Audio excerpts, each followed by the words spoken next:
Okay, we're good to go. Okay, thank you very much, Pavoshia. I think I had introduced you during the last meeting, but you did not have any video, so no one could see your face. For those maybe who are not in the previous meeting, Pavoshia has joined us and she will be supporting the Girls Inspire initiative. As some of you know, Veronica has now moved to the Women and Girls program, and she will be supporting that. So I once again welcome everybody. I'd like to share my screen and just go immediately into the presentation.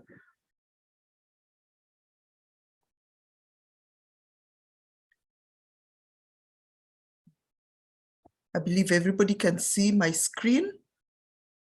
Yes.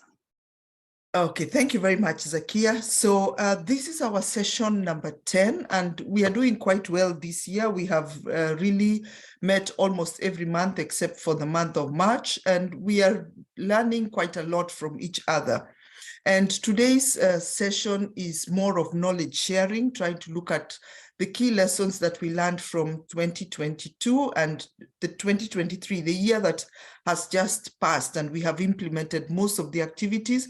Many of us are in the last quarter of their activity implementation, depending on when your contract started. And so there is a lot that we can share, and that is what that I thought it would be useful for us to talk about some of the things that we have done in the past, so that as we go into the new implementation year, maybe it can give us ideas from each other of the things that we can share.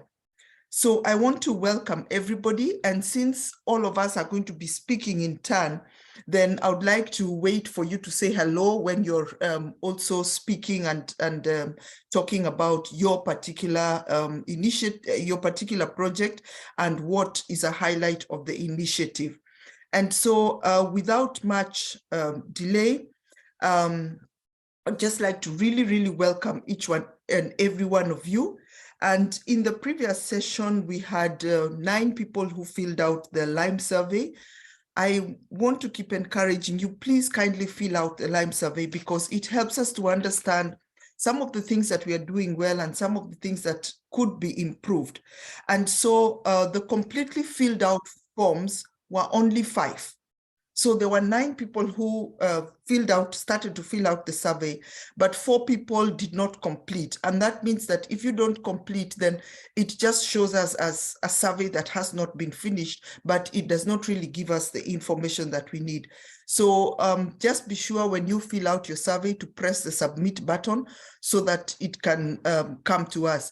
Lime survey has got a few limitations, because if you're in a place where the internet is unstable, sometimes it can give a problem and they decide whether it wants to be uploaded or not. So again, we have to check that the internet is a little bit stable as we are doing the survey. But I want to thank you very much, because I think the session, remember the session was marginalization and inclusion. And there was a lot of discussion that came out in that session, and we would have had, if I wish we had had more time, because of the wonderful stories that people were sharing of how they have been able to include persons with disabilities, women and girls with disabilities in the programs, even though the programs were not necessarily accommodative of women and girls with disabilities, but that they have been able to make sure that there are accommodations and that there are adaptations to those programs so that we can include women and girls with disabilities. So some of the things that were felt to be very useful was the difference between learning the difference between marginalization and discrimination, and understanding that marginalization and discrimination are 2 different things, but they go hand in hand. First, you become marginalized, then you become discriminated against, and then that can lead to violation of your human rights. The stories that were shared, that was also really appreciated by those who filled out the survey. And there was a comment that we would like to have more on inclusion. And I think that when we learn from each other, when we listen to each other, when we hear what other projects are doing, then we can learn a little bit more about how to be also inclusive in our own projects. Then Mzi said something very, very special. Mzi said that you have a tool Mzi, when you filled out your Lime survey, you said that there's a tool that you use for selection of out-of-school girls, and there is a section on that tool that captures those girls that have disabilities. Maybe you could tell us a little bit more and maybe tell us how you could share that tool. Is Mzi, I'm just assuming, yes, Mzi is here.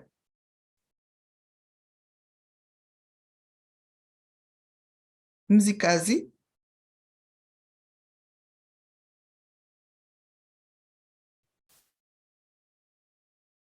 Maybe she'll share a little bit later on. Mzi, can everybody hear me?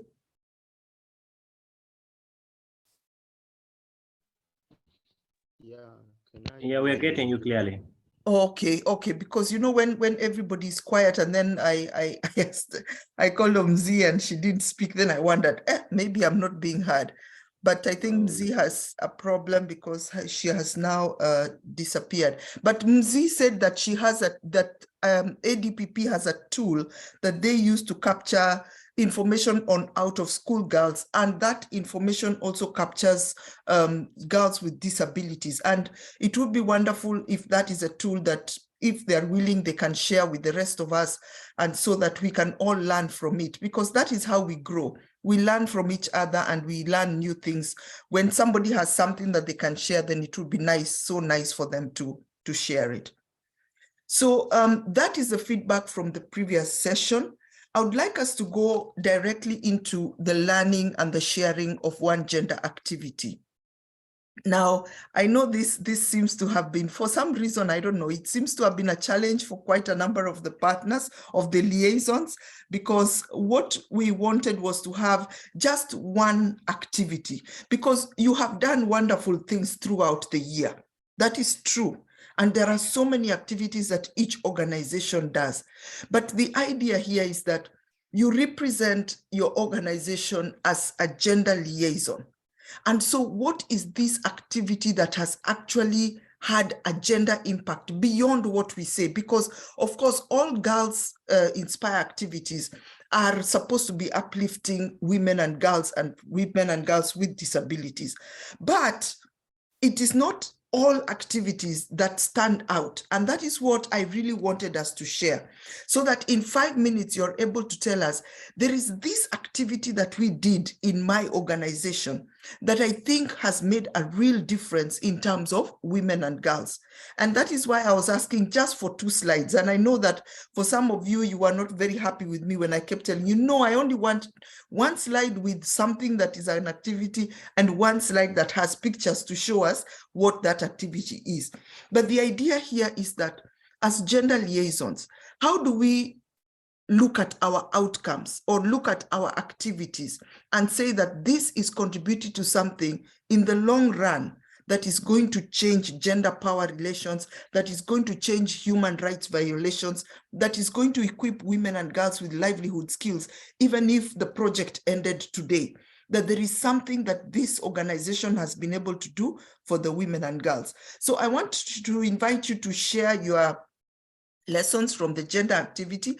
I put them in the PowerPoint in the order in which I received them. So there is no particular order. And I tried as much as possible to preserve the design that I was given by the participants.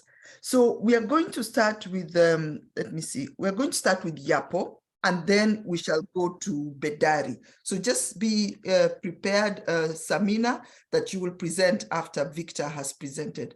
Victor, you have 5 minutes to tell us about your slide. Okay, thank you. Good morning once again, everybody. Good morning. Yeah, do you hear me? Yes. Okay. In last year, we did most of the activities about gender, but this is one of most of activities that we done as YAPO. We made the men and boys clubs. In Tanzania context, most of men, especially in local community, in local level, they don't understand the issue of gender equality. Most of them, they believe that gender equality is all about women and girls. That's why sometimes they ignore some of practices and some of institution, some of treatment that violate women and girls. So in that clubs, most of men and boys, they have been taught, yeah, we train them to understand that the issue of gender equality is not all about women and girls, but is about human rights. So we testified that being being trained, those men and boys after being receive an education about gender equality, they become a good advocate and a good ambassadors of gender equality to their society. And they become a good ambassador, so they can challenge all practices, all action, and all treatment that are done against women. So this is two milestone, because most of them they didn't understand, but after gain education, after get that education, they become good ambassador from their community to challenge those practices and norms that violate and discriminate women and girls from their society. Thank you. Thank you very much, Victor. Victor has shared from Yapo in Tanzania. Thank you very much. The next one is from Bedari. Hello everyone, this is Samina from Bedari. Yes, I was a little bit confused which activity I have to share or which not, as Rafat was overseeing the project in last year. So on your instructions, I have to choose only one activity. So Bedari work on revised gender roles through a training on women and girls on vocational skill courses. Basically, Bedari trained 1,007 women on different vocational trainings like tailoring, computer skill, cane furniture, beautician, small nurseries, dupatta dyeing, and detergent making. In the beginning of the project, men and boys of their society were reluctant to send their women and girls to participate in these projected activities. Actually, here in Pakistan, they believe that only men should learn the employment skills when especially it comes to bring money at home. They think that women should take care of the traditional household chores and they have to see the kids only. Bedari achieved that goal by their CPC members. As Yapo said that they made a group of men and boys. We have also created a subcommittee, CPC committee, which we call the Child Protection Committee at every village, which includes 3 men and 2 women. That committee helped us to achieve our goal. When we see the last quarter of the project, we can see that the traditional leaders and the other persons or village leaders and community members of the society offered us a free of cost spaces for sessions, for trainings. Some of them make village level vocational centers at their home. So Bedari tried to revise the gender roles in terms of economic opportunity in Pakistan. We can go to your next slide. Why is this not moving? It's only one slide. I think pictures are pasted on the next slide.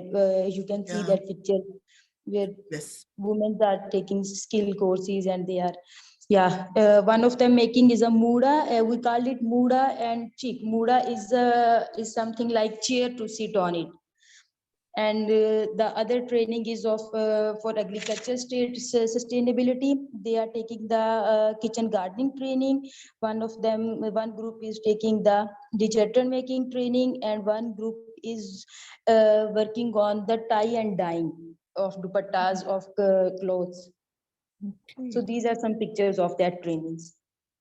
Thank you very much. Thank you. And something that is important, you have mentioned again, bringing in men so that they can also support the women. And so now for Yapo, we have seen that there is that support from men. From Bedari, again, we have seen that bring in men so that when you're trying to change the lives of the girls, they are also finding that support in the community. Thank you very much, Samina. Thank you. The next presentation is from REAP. And then REAP will be followed by CMES. Valerie?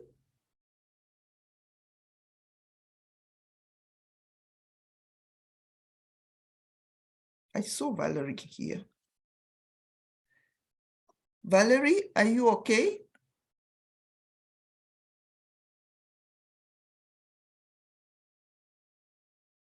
Valerie does not seem to have a microphone. So let me present. Can I present for you, or will you be able to present?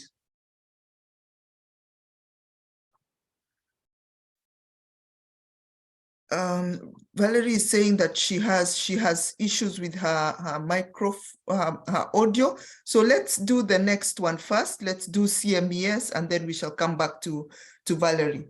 So CMES, Zakia, would you like to present? Good morning, good evening, good night, everyone. Hello. Dr. Karen. Good morning, good evening, good night, Dr. Karen and everyone. Yes, thank good. you very much. Hello. Yes. Thank you very much. Wonderful presentation. I will present a project activity last quarter. I will talk about this project activity, livelihood skills training. This training program is a life and livelihood focused alternative education system through which the underprivileged rural school dropout or unrural girls and youth are trained on market-oriented skills by technical education and training to earn a decent living. We have implemented regular and effective training of 2,000 adolescent girls and young women in 2 quarters. Computer training 800, dressmaking and tailoring 800, and barbing compost 400. Develop partnership with the labor market and link up with 350 organization for employment of adolescent and youth members at local and national level. We have arranged for opening a 20 bank account for girls and young women membered by connecting different banks for business management and financial independence. 1,250 girls and young women members are doing dressmaking and tailoring business. Produce 45 women entrepreneurship who are economically and socially empowered. Great.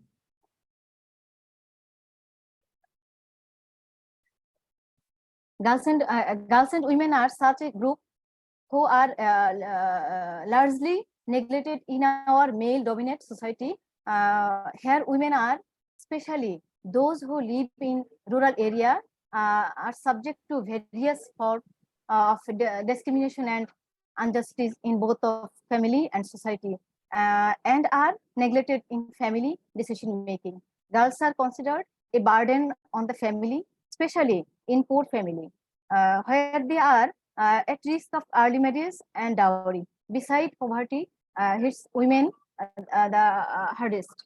Through the livelihood skills training, the equality of life of girls and young women has changed through business and development, employment. Being able to make family decision, the family is valuing them, society too. Self-reliant girls and young women are able to support their own education and their family with their own income, and their position in the family and society has been organized. Thank you, Dr. Karen. Thank you very much.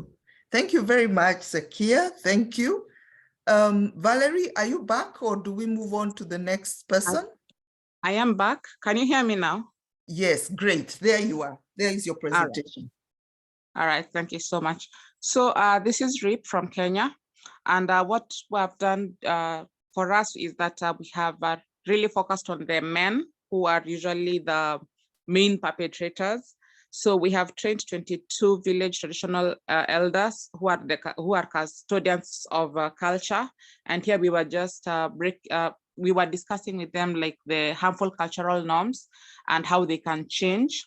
Because they are also the ones who really mastermind the kangaroo courts, because that's tradition. Before this, abuse in Busia was very high, and girls' education was not a priority at all. Women had no right to own land, And female battery was just something that was normal. And anytime a woman would be battered, she was not supposed to report. The same goes with sexual abuse. Anytime a woman has been abused sexually or a girl has been abused sexually, they would sit in kangaroo courts and do some traditional cleansing practices. So this is why it was important for us to focus on the traditional leaders so that we can just do away with these traditions. Another thing during the meetings that we discussed the harmful practices and how they fuel the gender inequality in the society. And what we did for us is that we made them meet some survivors who were the receivers of violence. And I think this was just a game changer for us. And after that, the leaders have gone out.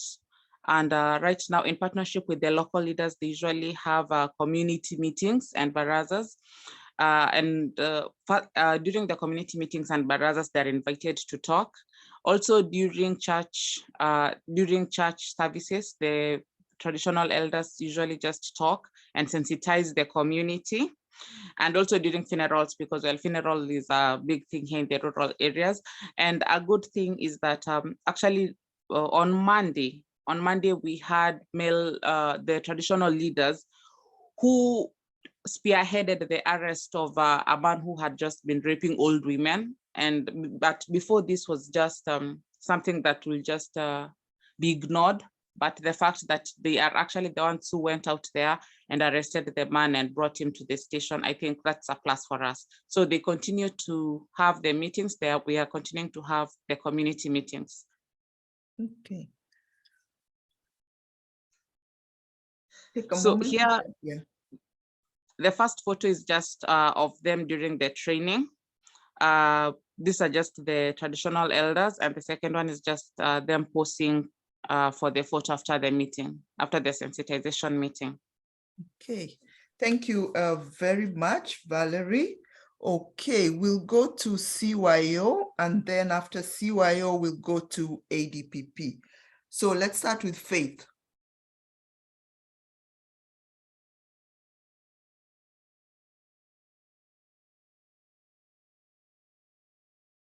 Faith, are you there?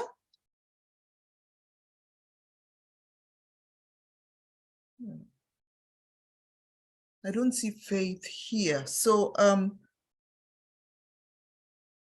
let's move on to ADPP. Mzi?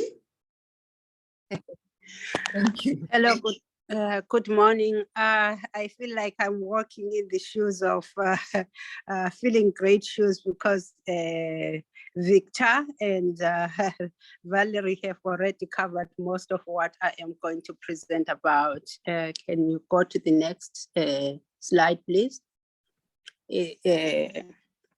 Okay, the activity which we believe has the most impact is the one on changing discriminatory social norms through community mobilization, working with men as our allies. So what we did is establish gender task force composed of mainly men, so that we created a safe space for them to discuss these issues and challenges that my colleagues have alluded to, you know, the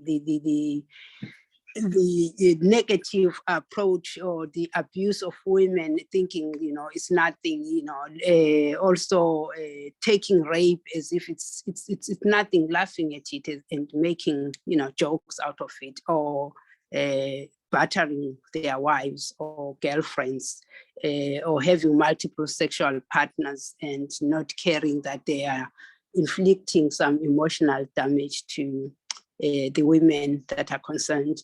We also facilitated meetings for this gender task force. It was 150 men, 50 from each community where we worked in. And then we also did campaigns on gender norms, some of the harmful gender norms, like especially multiple sexual partner and intergenerational sexual relations, and early marriage, which is a very big practice it's not even marriage, but it's like, men would take younger women because they've got material or financial powers. And then we also did engage a lot of boys in schools so that we try to socialize them while they are young. Some of the results that we realized is the men, they explored these topics: what is masculinity, what is violence for the women, because some of the things they considered as nothing. We highlighted those and put a spotlight on these. What is caregiving, how they could help their women to share responsibilities in the home.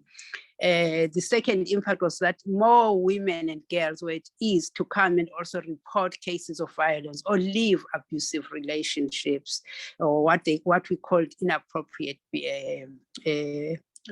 relationships, like this girl Joanna, who was married or was impregnated at 16 years, which is very underage.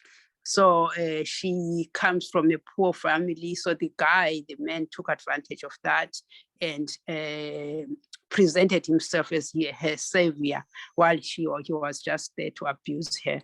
When we had these sessions and Joanna realized, and even the boyfriend or male friend realized that this was not very good for Joanna, he let her go back to her family, and she resumed schooling.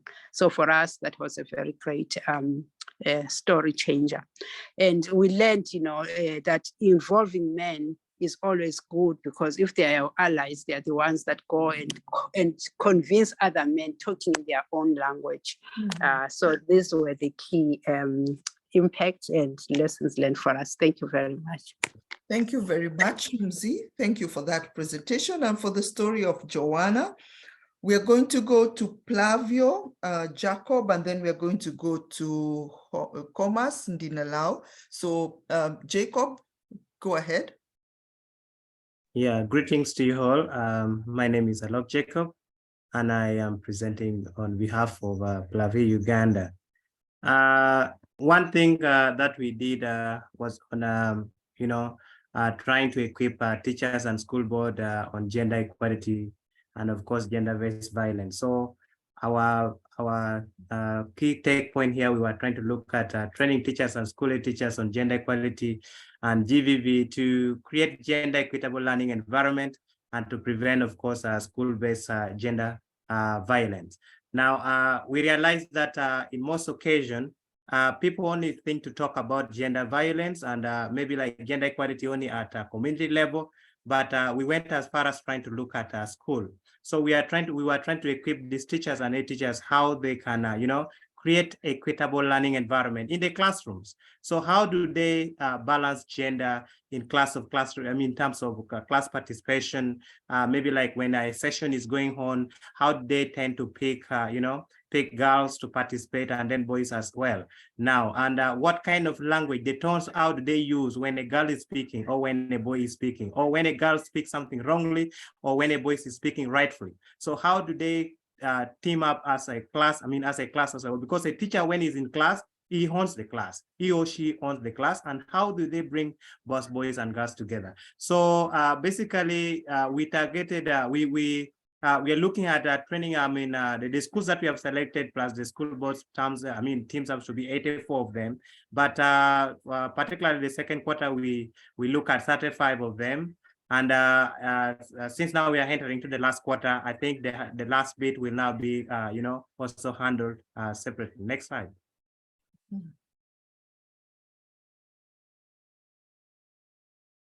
All right.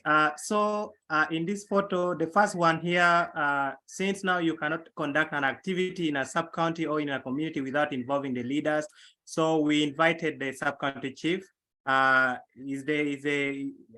sub-county chief is somebody who owns the sub-county, we say that at the government level. So for him, we invited him to also come and talk to these teachers so that the teachers also know what they're supposed to do when it comes to, how the government wants them to behave in classrooms. So we realized that promoting equality, diversity, and inclusion in the classroom helps to ensure that each student or pupil is able to learn in an environment where all of us of their entities, are recognized and respected, and where they feel safe and secure. This is what we believe in. And by explicitly teaching about the importance of, equality, diversity, and inclusion, and modeling commitment to it, schools are instrumental in empowering children and young people to live their lives in a way that is respectful, tolerant, and inclusive.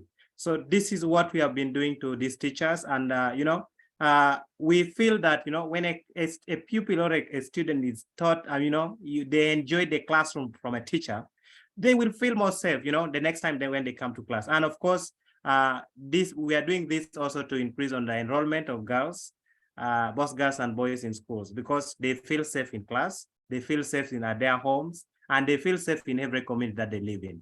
Otherwise, thank you so much, Dr. Thank Karen. you very much. Thank you very much, Jacob. Now we have Commerce Ndinelao.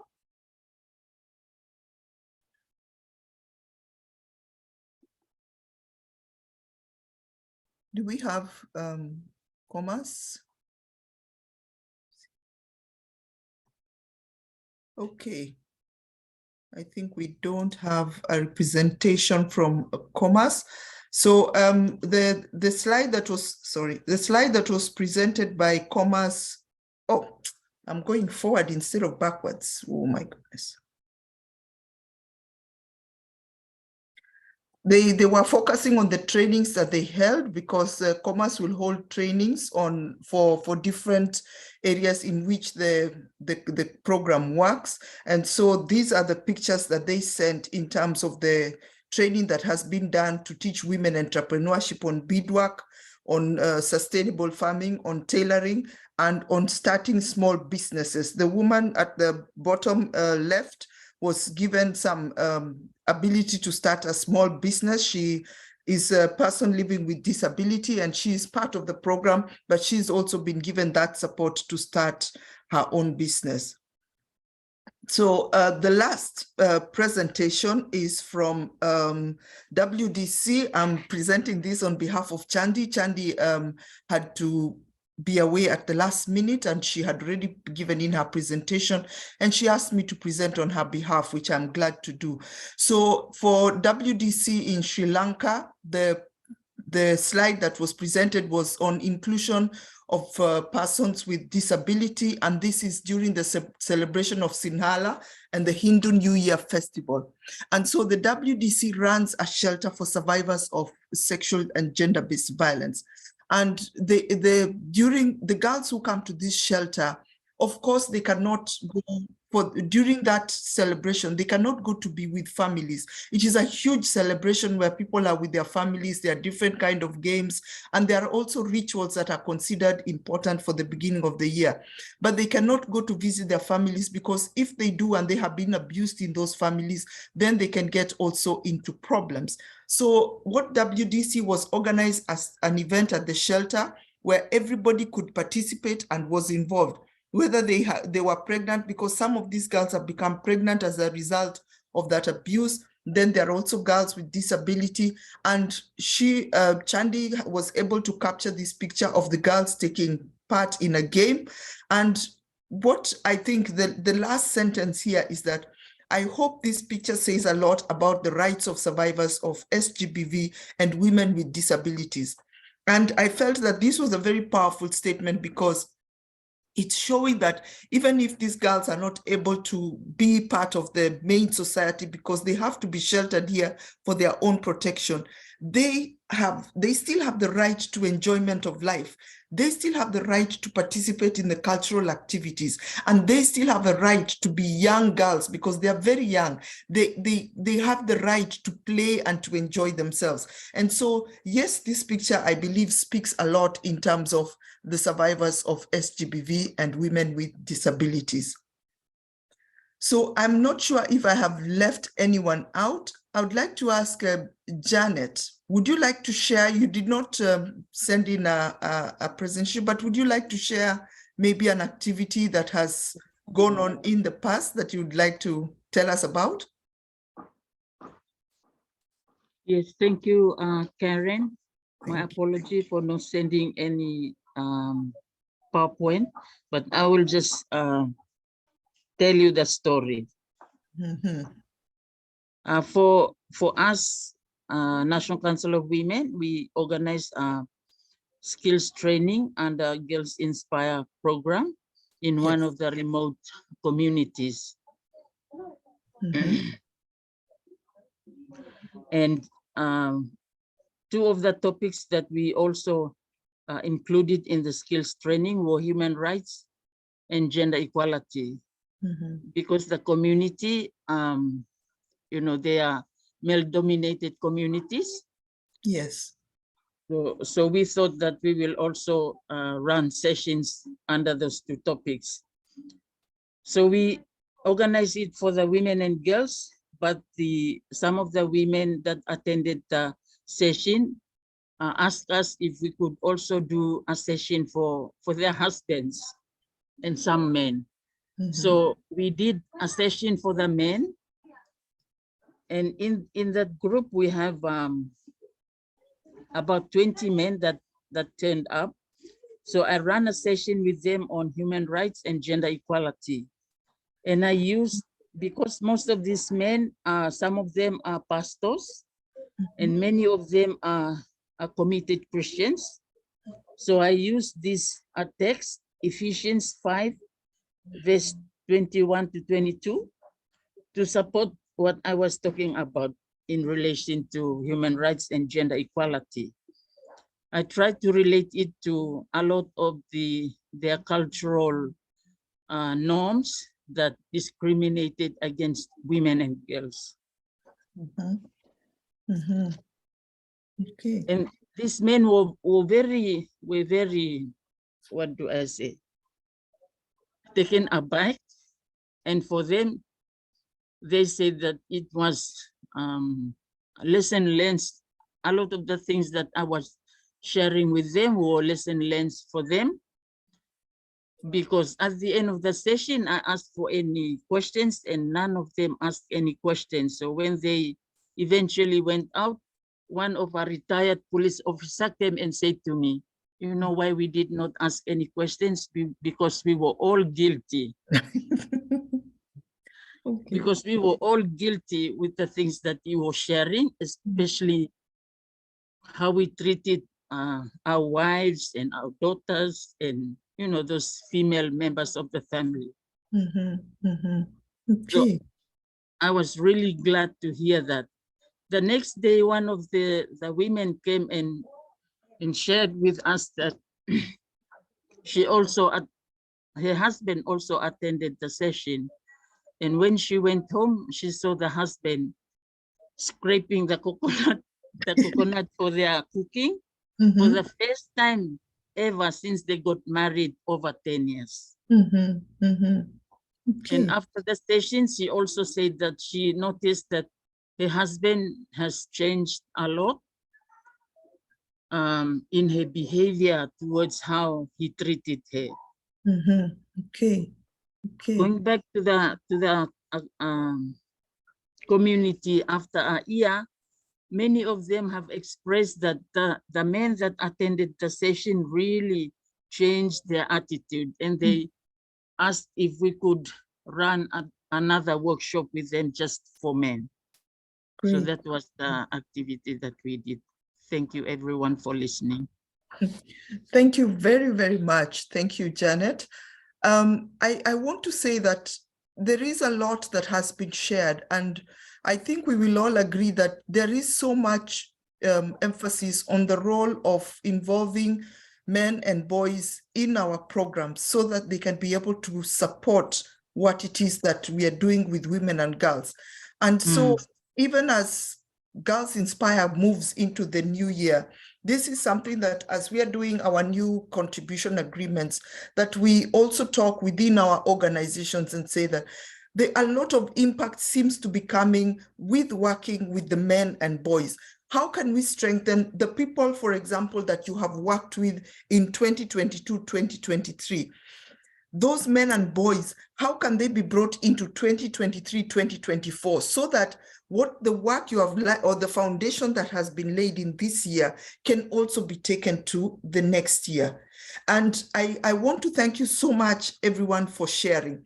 because our organizations, as I said at the beginning, because Girls Inspire is already in gender, sometimes it's very hard to see what is the most significant thing that we have done within the past year. What is it that has made a great impact on me as a person who says I am the gender liaison? And so maybe just to wrap up, if we can just maybe think about the role of gender liaisons in the new implementation year, is mostly to cement the things that have gone on within the past year that have made a great difference to our women and girls, whether that is ensuring that the rules and regulations are changed, or ensuring that men and boys are helping them to have an environment in which they can live freely, whether we are talking to schools so that there is no gender-based violence in school. These are some of the roles that I believe that we shall continue to play.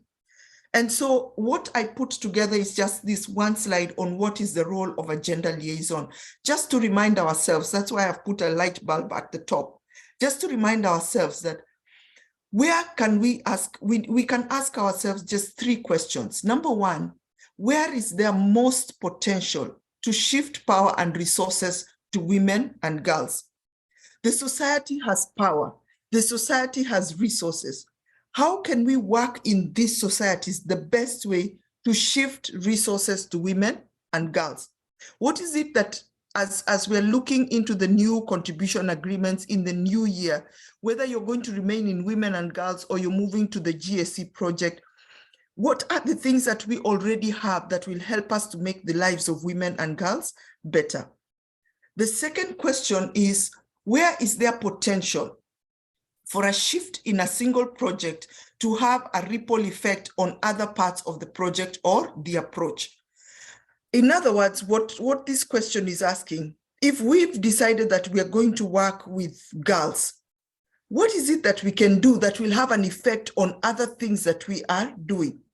Many of you have identified that if we make sure that the men and boys are supporting us, if we start early with boys who are still in school, that will have a greatest effect on the way in which we are able to train the girls, on the way in which we are able to give them livelihoods, on the way in which their human rights are being taken care of in the society. So ripple effect, meaning you start with one thing and it shifts everything else in the project. Then the third one is, which priority has the broadest transformative potential? What is it that my organization is doing? For example, if my organization is WDC, what is it that WDC is doing that has the greatest potential to transform the lives of women and girls? And so these 3 questions, they cannot be answered in this session, but they are my challenge to each one of you as a gender liaison. That what is it that we are going to do? Because we are mid-year in terms of the project. If this project is going to last for 6 years, we are already halfway within the implementation year. Many of you are going into year 3. Some of you are not going into year 3, but most of you are going into year 3. What is it that we can do so that by the time we reach the end of 6 years, we can say, this is what we did to make a difference to the life of women and girls. This is what we changed in order to ensure that we were transforming the lives of women and girls. And to conclude, remember that when we did this in one of the sessions in the past, we talked about gender blind, gender accommodating, and gender transformative. And we said that when we are gender blind, we don't even realize that there is a problem. And so we are not in that place. We have moved from that. Gender accommodating programming looks at what are women's gender-based roles and what are the issues that they are facing. But it does not change people's beliefs. It does not change people's attitudes. It does not try to change the norms and the societal rules that have led to some of these issues. And so when we are gender accommodating, that is where every project has to start, because when we are getting into a project, we have to work within the community norms and the community regulations. Otherwise, the project will be rejected completely. But when we start changing the attitudes and beliefs of both men and women, because even women sometimes they don't even believe that they can have a better life. When we start changing their attitudes and their beliefs, then it means that we can change the society, and we move into gender transformative programs where we remove the barriers that prevent women and girls and persons with disability from achieving their full potential and from exercising their rights. And when we are talking about gender transformative, it also breaks the barriers that prevent men and boys from embracing gender equality and being champions of change. So again, we come to the same thing. Gender transformative cannot be done by using women and girls alone. Men and boys have to come in. They have to embrace gender equality. They have to be the champions of change, because usually in most societies, they're the ones who hold the power. And so when we can expose the men and the boys to embracing gender equality, then we are able to help the women and girls to also get into that space where they can see themselves as powerful, they can see themselves as equal, and they can see that they are also getting their own rights and their own livelihoods. And I guess with that, I want to thank you all very, very much. Maybe I want to give a minute in case there is a question or in case there is a comment on the presentations that have been done. We're welcome to share.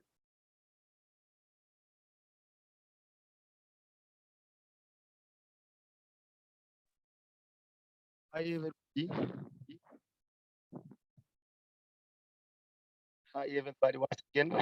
Hello. Hello. Yes, we can hear you. Although I'm not sure who is speaking because it says admin.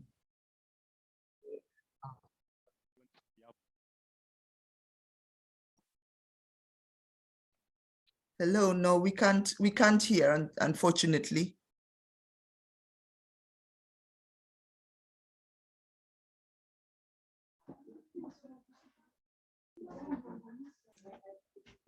Thank you very much, Dr. Karen. This presentation is very, very important and helpful for us.